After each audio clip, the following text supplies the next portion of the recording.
Hello everyone. आज हम देखेंगे यूनिट नंबर 4 इंटीग्रेशन संकलन के अंदर इनडिफिनिट इंटीग्रेशन मतलब अनियत संकलन के अंदर एक और नए दो एग्जांपल। ऑलरेडी हमने इनकी definition, working rules, standard formula देखी है, तो उनके बेस पे जो एग्जांपल आते हैं वो ऑलरेडी हमने 3-4 एग्जांपल देखे हैं। आज और दो एग्जांपल देखेंगे। तो ये एग्जाम्पल नंबर 6 लिखा है। देखो, इंटीग्रेशन करना है किसका, cos 5x into cos 3x।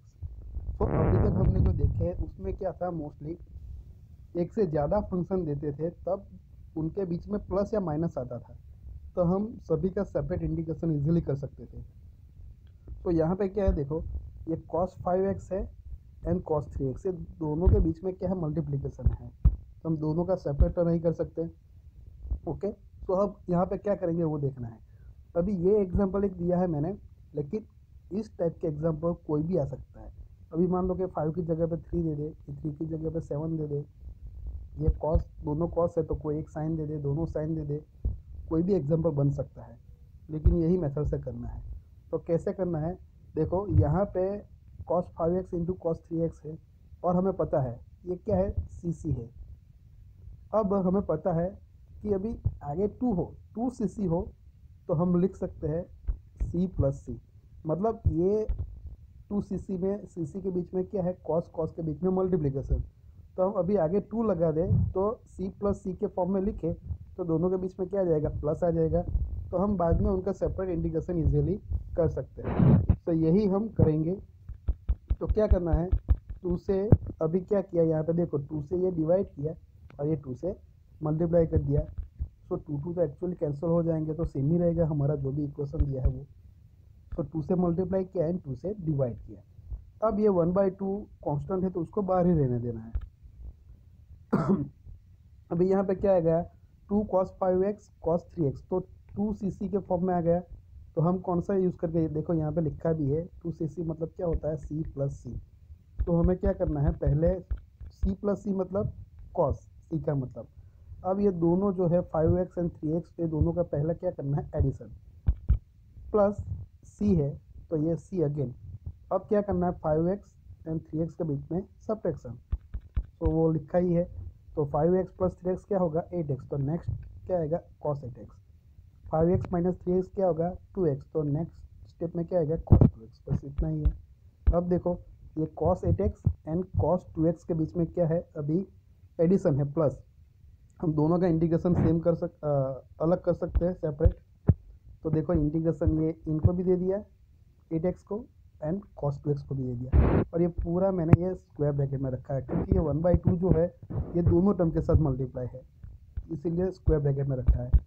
अब कॉट का हमें कॉस का हमें पता है इंटीग्रेशन क्या है, कॉस का आता है साइन। सो हमें पता है कि इसका कॉस एक्स का इंटीग्रेशन क्या आता है, साइन एक्स से, तो हमें पता है। लेकिन यहाँ पे क्या दिया हुआ है, 8x दिया है। सो ऐसा था तो हम जब विकलन करते थे तब क्या करते थे कि जो एक्स्ट्रा देते हैं ना, ये 8x, उसका मल्टीप्लाई करके हम फिर से डेरिवेटिव करते थे। तो यहाँ पे क्या करना है कि ये जो 8x दिया है ना, उनको क्या करना है मैं आपको बताता हूँ। अभी ये cos 8x का क्या आता है, sin 8x, वो तो लिख दिया। लेकिन यहाँ पे x हो तो डायरेक्ट sin x लिख सकते हैं, लेकिन यहाँ पे क्या है हमारे पास, यहाँ पे 8x है, तो जो एक्स्ट्रा दिया है x के अलावा उनका हमें विकलन करना है। ये सुनना ध्यान से, संकलन नहीं करना है, क्या करना है, विकलन करना है और उसको डिवाइड कर देना है। सो 8x का डेरिवेटिव क्या आता है, एक कांस्टेंट को बाहर निकालो, x का x के रिस्पेक्ट में क्या आता है, 1, तो आंसर क्या आएगा, 8 आएगा। सो डिवाइड हमें क्या करना है, 8x का विकलन, तो वो नहीं लिखोगे तो चलेगा, डायरेक्ट हमें क्या लिख देना है, 8। वैसे ही सेकंड टर्म में क्या दिखा है, देखो ये cos 2x है, तो cos x का तो sin x होता है, लेकिन यहाँ पे एक्स्ट्रा क्या दिया हुआ है, ये 2x है, तो cos 2x का हमने sin 2x तो लिख दिया, लेकिन जो 2x है उनका हमें विकलन करना है और ये डिवाइड में रख देना है किलोमीटर में। तो 2 कांस्टेंट बाहर निकलेगा, x का क्या होगा, 1 होगा, तो 2x का विकलन क्या आएगा, 2 आएगा, तो 2 से डिवाइड कर दिया, बस इतना ही है।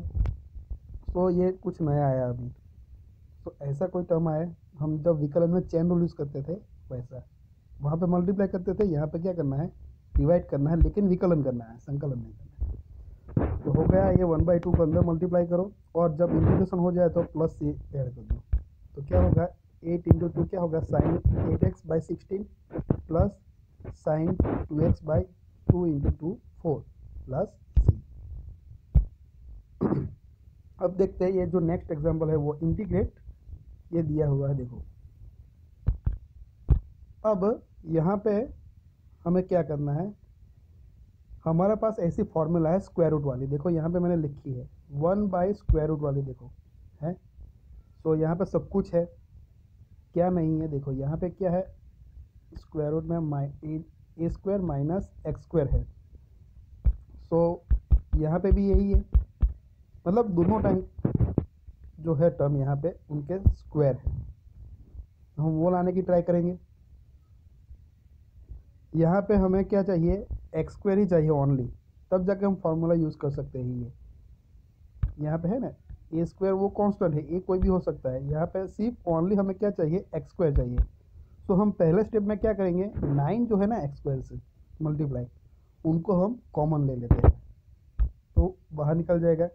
तो देखो ये लिख दिया है सीरीज। बाद में हमने नेक्स्ट स्टेप में क्या किया, ये 9 को हमने बाहर निकालना है इस स्क्वायर रूट से, तो 9 को बाहर निकालेंगे तो क्या आएगा, ये स्क्वायर रूट से बाहर निकलेगा तो 3 आएगा, 3 बाहर निकल गया अभी। तो स्क्वायर रूट में यहाँ पे 16 है, तो 16 को 9 से डिवाइड करना पड़ेगा, और यहाँ पे 9 निकल गया तो ओनली बचेगा क्या, एक्स स्क्वायर। सो ये फर्स्ट स्टेप हो गया। अब क्या करेंगे, ये जो ये 3 है वो कांस्टेंट है, उसको ये इंटीग्रल का जो साइन है उनके बाहर ही निकाल दो, कांस्टेंट है तो ये 1/3 को बाहर निकाल दिया, बाकी क्या रहा, इतनी टर्म रही।